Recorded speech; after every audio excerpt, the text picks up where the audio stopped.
mai waka. To me yasa kake ta waka baka da aiki ko menene? Ina da aiki dare da rana amma aikin ya fa ishe ni. Amma aikin ya fa ishe ka? Tabbas aikin ya fa ishe ni. Ina da aiki tamkar bawa amma na san na iya waka. Kana da amsar da zaka bamu domin ka ce ka iya waka? Ina da amsa, babbar amsa. Ka bamu amsar ya aka waka, in ba amsa ka zama sori, in ka amsa mu jaye sori. In ba ku amsar ya aka waka, ka bamu amsa muna jiran ka. kuna jira na ga wata amsar da zani baku. Farkon waka ka dora niyyar za ka yi waka, tsabtata harshe ka gyara murya, furta halali ka kyale sheri, ka aika sako ga yan uwanka, kar kai zagi ka sa a daina, ka ce ma kowa ya daina shirka, ya daina tsafi, ya kama sunnar manzon Allah da ba kamar ta, ka ce ma kowa ya so zumunci, yara da manya, maza da mata su kama Allah kawai guda ne.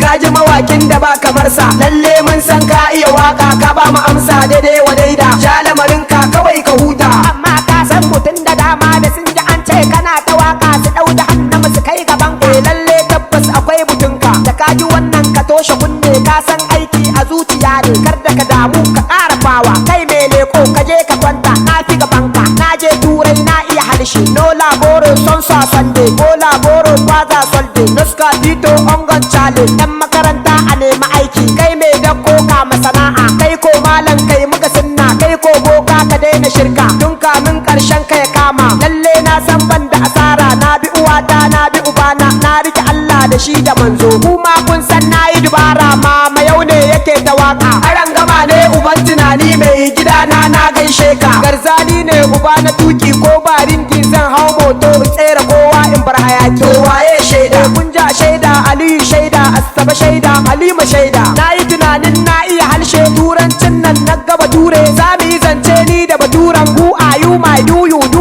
ko to you ta bakin soma, cekke wayo ta baya na ne yammin narka guda ga hanci. Kai ni ban sani ba, na zagai ne wallahi na ji jiki.